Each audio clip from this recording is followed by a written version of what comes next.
painting I'm doing is watercolour, and it centres around a girl on a windy day. Her skirts are blowing up around her head, and it's a photograph that's hung for many years in the Governor's Bay Hotel. There's a seagull whom they frequent the jetty. There's a fisherman, there's a yacht, and a small dog. So these are the things that one sees on the jetty in normal times.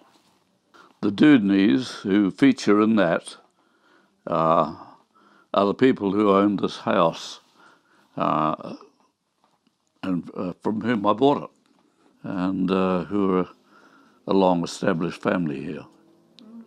Mr. Doodney was a sculptor. Well, I've lived in the bay for 40 years plus, 41, 42, something like that. I was running Angora goats here, and I got interested in the bay because I'd spent childhood picnics and so on here and tramping, and knew it fairly well, and have always admired the jetty.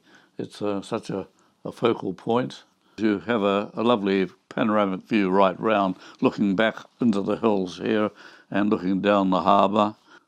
Pleasure boats used to come up there and bring load tourists ashore, and it really is a part of the bay.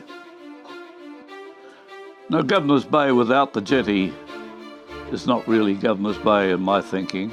It's always been there. It's always, in my lifetime, it's always been there, and somehow the place would look terribly, terribly empty without it. And although it's going to be expensive to do, I think it should be done. This is a poem I've written for the jetty. It was published actually in the Bay News a long time ago. I'm going to include it in the painting. It's only called the jetty. It doesn't have a name, which really seems a pity. Although one should explain, it's a place you'll find a fisherman, a seagull, dog or dame.